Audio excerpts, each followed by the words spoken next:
kalau orang ini ada mempunyai jaminan-jaminan kehidupan dari harta wakaf umpamanya, dari harta baitul mal, nah lebih baik ia menjalankan tugas ini daripada berusaha. Umpamanya di kampung gitu ini ada bisi kabun nang diwakapakan orang. Kabun ini aja orang wakaf, hasilnya untuk orang-orang yang beribadah seharianan, hasilnya untuk orang-orang yang menuntut ilmu, hasilnya untuk para ulama, hasilnya untuk para pegawai. Jadinya sudah ada hasil di situ.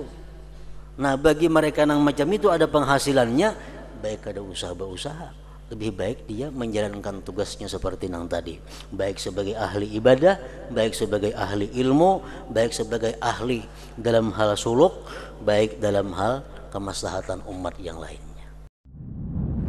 An-Nabi dzari'ati wa hum ilaihi wasilati.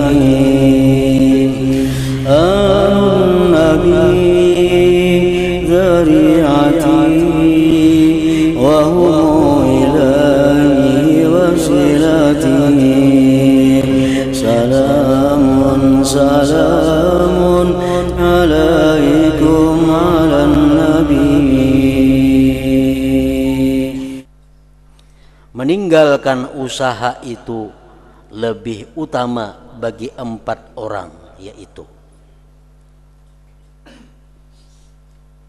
meninggalkan usaha itu lebih utama bagi 4 orang. Nah 4 orang ini lebih baik ada usaha. Cuma jangan minta-minta. Meninggalkan usaha itu lebih utama bagi 4 orang, yaitu 1 orang yang beribadah dengan ibadah badaniyah bacaan.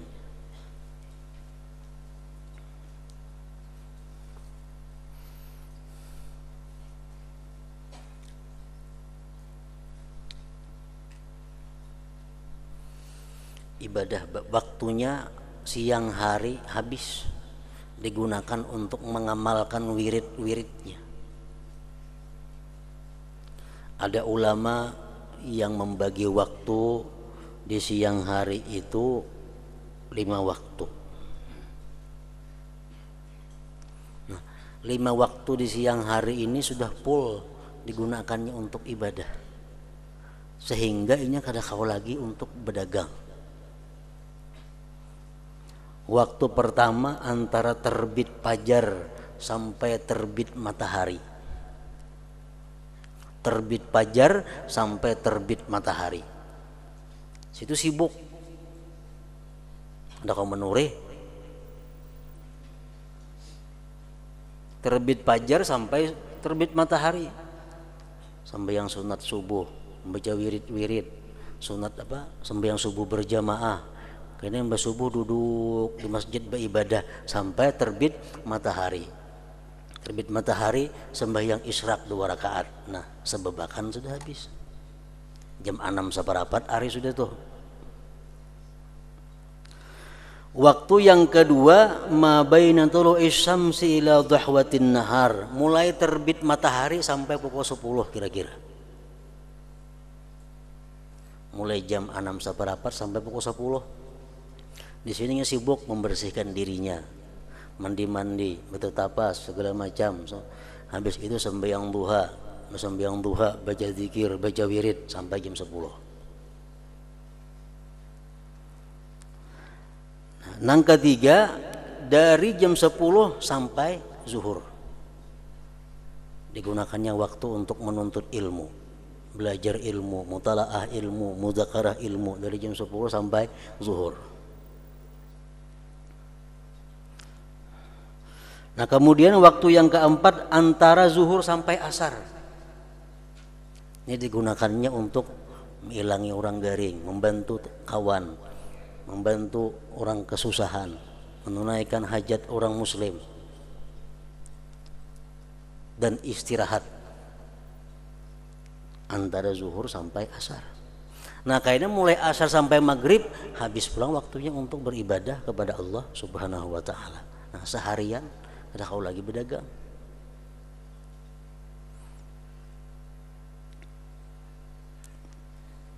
meninggalkan usaha itu lebih utama bagi 4 orang, yaitu orang yang beribadah dengan ibadah badaniyah kayak tadi contohnya. 2, atau seseorang yang mempunyai perjalanan batin dan amal dengan hati dalam ilmu ahwal dan mukasyafat. Ini orang-orang yang menjalani jalan tarikat. Dia harus mengatur irama hatinya supaya jangan lupa kepada Allah sedikit juga pun. Ada berusaha ini orang di halwat aja bagaimana supaya hatinya jangan kasih itu kamari, dijaganya hatinya supaya lurus kepada Allah seharian penuh. Nah ini orang kada kau berdagang. Yang ketiga, atau orang alim yang sibuk dengan pendidikan ilmu zahir daripada sesuatu yang bermanfaat bagi manusia dalam agama mereka, seperti mufti, mufassir, muhaddis dan semisal mereka. Orang-orang yang menghabiskan waktunya untuk urusan ilmu. Yang keempat, orang yang sibuk dengan kemaslahatan kaum muslimin, sedangkan urusan mereka telah dijamin seperti sultan, raja, qadhi dan syahid saksi. Pegawai-pegawai yang sibuk melayani orang muslimin, menteri, perawat, segala macam. Maka mereka itu apabila mereka cukup dari harta-harta yang disediakan untuk kemaslahatan itu, atau wakaf-wakaf yang diperuntukkan bagi orang-orang fakir atau para alim ulama, maka menghadapnya mereka terhadap sesuatu yang mereka ada padanya, tugas mereka adalah lebih utama daripada kesibukan mereka untuk usaha. Kalau orang ini ada mempunyai jaminan kehidupan dari harta wakaf umpamanya, dari harta baitul mal, nah lebih baik ini menjalankan tugas ini daripada berusaha. Umpamanya di kampung gitu ada bisi kabun nang diwakapakan orang. Kabun ini aja orang wakaf, hasilnya untuk orang-orang yang beribadah seharianan, hasilnya untuk orang-orang yang menuntut ilmu, hasilnya untuk para ulama, hasilnya untuk para pegawai. Jadinya sudah ada hasil di situ. Nah bagi mereka yang macam itu ada penghasilannya, baik ada usaha, lebih baik dia menjalankan tugasnya seperti yang tadi, baik sebagai ahli ibadah, baik sebagai ahli ilmu, baik sebagai ahli dalam hal suluk, baik dalam hal kemaslahatan umat yang lain.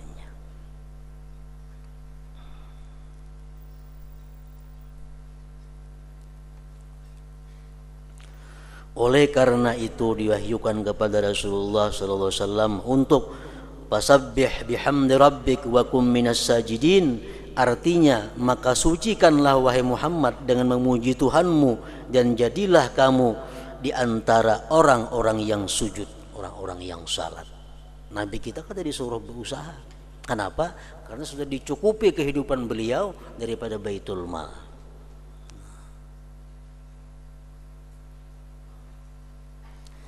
Dan tidak diwahyukan kepada beliau Rasulullah, jadilah kamu dari golongan pedagang. Kada diwahyukan seperti itu. Karena beliau menghimpunkan bagi 4 makna di atas sampai kepada tambahan-tambahan yang tidak meliputi oleh pensifatan. Nabi kita sebagai mufti, Nabi kita sebagai orang yang mengatur kemaslahatan umat, Nabi kita sebagai ulama, Nabi kita sebagai orang yang ahli ibadah, hidup sidin habis sudah waktu untuk itu. Jadi lebih baik sidin, kehidupan sidin dibiayai oleh baitul mal daripada sidin berusaha sehingga kada kau menjalankan tugas-tugas seperti tadi.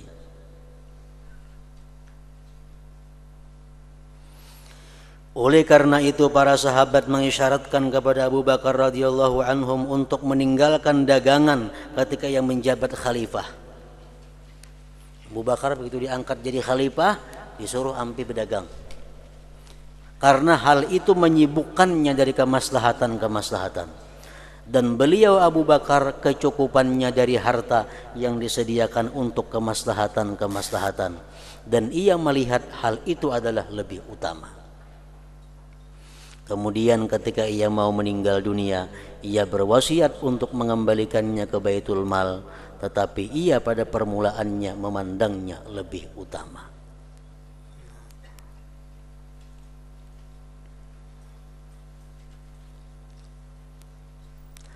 Empat orang itu mempunyai dua keadaan yang lain. Empat orang. Orang ahli ibadah tadi, orang yang selalu menjaga hatinya agar kada lupa lawan Allah, orang yang bertugas sebagai muallim, guru, orang yang bertugas sebagai pegawai kemaslahatan umat. Itu ada terbagi dua keadaan lagi.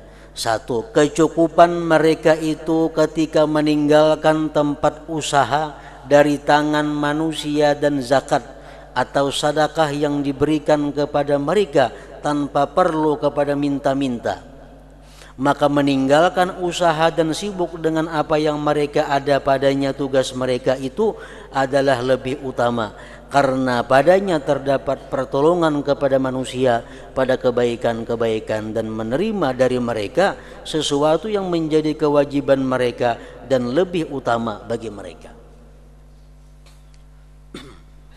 Umpamanya nang empat golongan manusia nih, orang yang beribadah melulu, orang yang menjaga hatinya jangan lupa kepada Allah, orang yang bertugas sebagai guru, mufti dan seumpamanya, orang yang bertugas sebagai pegawai. Nah, empat golongan ini kebutuhan hidupnya sudah dicukupi oleh kumpulan harta zakat dan sedekah kaum muslimin. Mana baiknya? Apakah ingin meneruskan tugas ini tapi makan daripada zakat dan sedekah kaum muslimin, atau ingin berusaha ampih jadi petugas itu? Yang lebih baik adalah tetap jadi petugas itu dan dia dicukupi oleh harta zakat dan sedekah kaum muslimin tadi. Nah, lebih baik tetap bertugas, kada usah berdagang, kada usah berkebun, cukup inya hidup dengan kumpulan harta zakat dan sedekah daripada kaum muslimin. Kenapa? Karena itu membantu kebaikan juga ngarannya. Orang berzakat, mengkadang menerima kawalah berzakat. Nah, zakat tu ada yang menerima.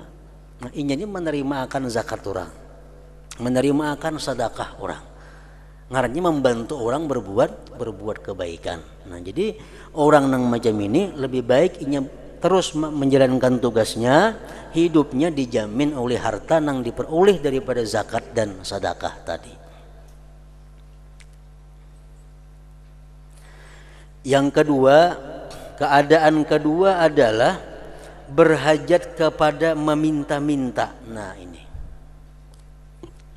beribadah, ini jadi pegawai, ini jadi mufti, kada kau berusaha lagi, cuma untuk mencukupi hidupnya ini minta-minta, mengatuk rumah orang bawa bakul beting, nah atuk bawa, atau menyambang motor lalu minta duit dan penumpang. Nah, mana baiknya? Beribadah melulu, cuma memberi makan anak bini, duit yang dihasilkan dari minta-minta, atau mengajar melulu, memberi makan anak buah, duit yang didapat dengan meminta-minta kayak tadi. Keadaan kedua adalah berhajat kepada meminta-minta, dan ini di tempat pandangan pembahasan. Nah, ini yang perlu dibahas.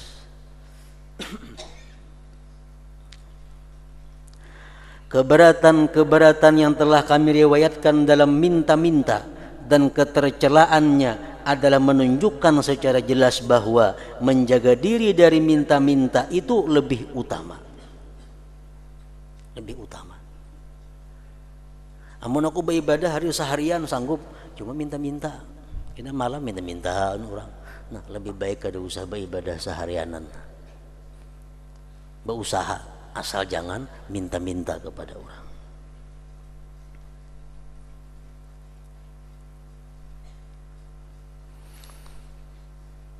Keberatan-keberatan yang telah kami riwayatkan dalam minta-minta dan ketercelaannya adalah menunjukkan secara jelas bahwa menjaga diri dari minta-minta itu lebih utama.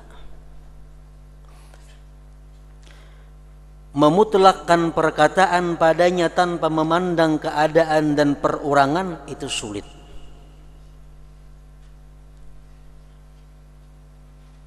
Bahkan hal itu diserahkan kepada ijtihad dan pandangan hamba bagi dirinya, dengan bahwa ia timbang kehinaan dan hancurnya harga diri yang ditemui dalam meminta-minta dan memerlukan kepada memberatkan orang lain dan desakan yang dicapai daripada kesibukannya dengan ilmu dan amal dari faedah bagi dirinya dan orang lain.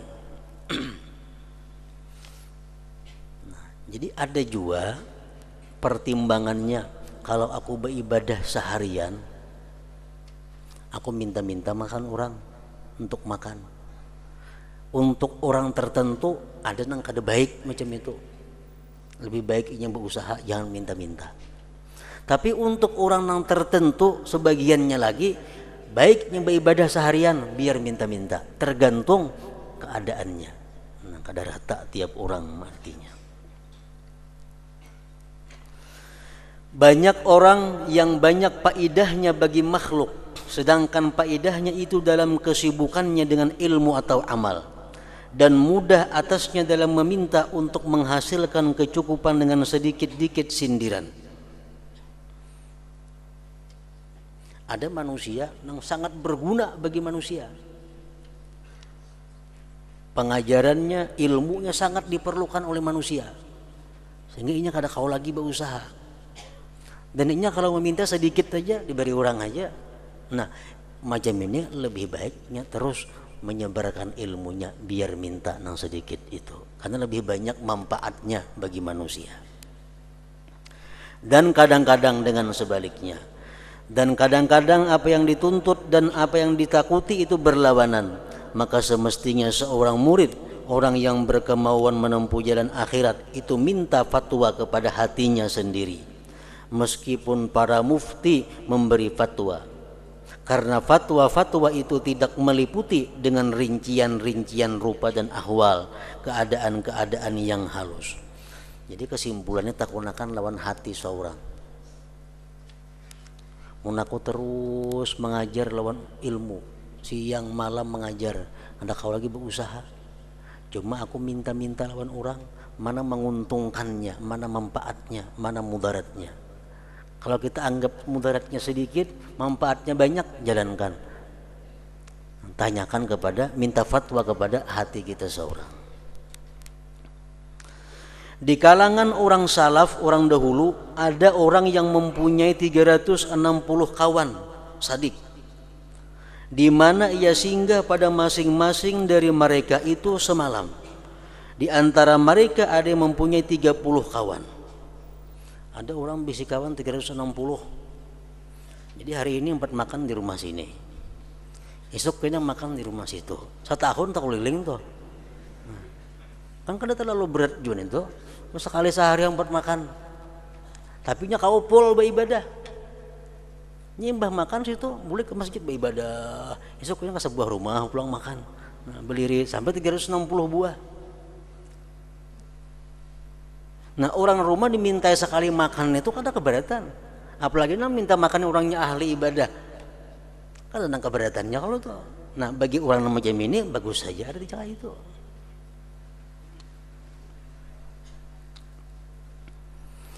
Di antara mereka ada yang mempunyai 30 kawan. Mereka sibuk dengan ibadah karena mereka mengetahui bahwa orang-orang yang menjamin mereka itu merasa mendapat jasa. Mereka tahu bahwa kalau mereka minta makan kepada orang tuh orang suka. Kalau mereka minta makan kasih itu orang bangga, orang bahkan terima kasih dimintai makan. Mereka itu merasa mendapat jasa karena menerimanya mereka bagi kebaikan-kebaikan mereka. Maka penerimaan mereka terhadap kebaikan-kebaikan mereka adalah lebih baik karena disandarkan kepada mereka, kepada ibadah mereka itu. Nang diintai suka orang, karena mintai orang ahli ibadah, nang memberi makan suka, nah makin bagus lagi artinya. Maka semestinya untuk merincikan pandangan dalam urusan-urusan ini, karena pahala orang yang mengambil itu seperti pahala orang yang memberi. Kalau kita ini bersedekah, nah kasih itu kemari anak mau unjuk sedekah nih kemana? Ada bertemuan orang, kita unjuk sedekah, diterimanya, nang menerima itu berpahala sama orang memberi pahalanya. Jadi sedekah itu bukan hanya nang memberi, nang berpahala, nang menerima pun berpahala juga. Kenapa? Menulungi inya. Munnya kada menerima siapa yang sedekah ada? Ada nang bersedekahnya. Unjuk sini oh kada terima sedekah. Unjuk situ kada terima sedekah. Kada kau berbuat baik manusia. Kenapa orang kada hakun menerima sedekah? Nang saya kung ni hakun dapat pahala karena menolong orang berbuat kebaikan.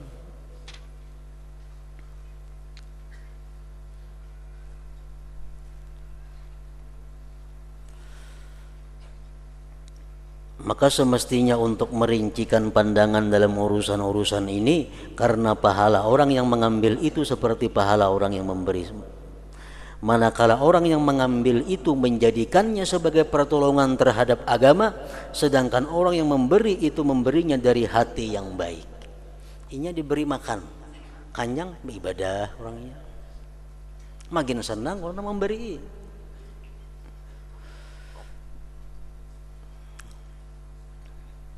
Barang siapa melihat pengertian-pengertian ini, maka hal itu menjadikannya ia mengenal keadaan dirinya dan ia minta kejelasan dari hatinya. Apakah sesuatu yang lebih utama dengan disandarkan kepada keadaan dan waktunya. Jadi takunakan akhirnya kepada diri kita seorang. Amun kita beribadah seharian, tapi kita minta kepada orang untuk memberi makani nang wajib kita tanggung, takunin diri kita mana baiknya, mana untungnya. Amun nang ko intai duitnya orangnya suka bila ko intai, nah ayo ada jadi masalah. Tapi amun kita begaritik barangkali ini muyak memberi aku, nang baik ada usah minta. Tergantung kepada hatinya masing-masing. Nah inilah keutamaan usaha, dan hendaklah akad yang dengannya ada usaha itu menghimpunkan bagi 4 perkara, yaitu sah. Kalau berusaha nang utama sekali adalah supaya sah, berdagang berjual supaya sah jualnya, bertukar supaya sah tukarnya, bersiwa supaya sah siwanya, sandaknya sah, itu utama. Yang kedua mesti adil. Yang ketiga ihsan, berbuat baik. Yang keempat sayang terhadap agama, dan masing-masing akan kami buat dalam satu bab kaina satu persatu. Bab yang pertama mengenai ilmu usaha dengan jalan jual beli, riba, salam, siwaan, bagi laba, bagi untung, dan perkongsian, dan penjelasan syarat-syarat syarat mengenai sahnya pentasarrupan yang menjadi sumber usaha dalam bersyariat, dalam bersyarat.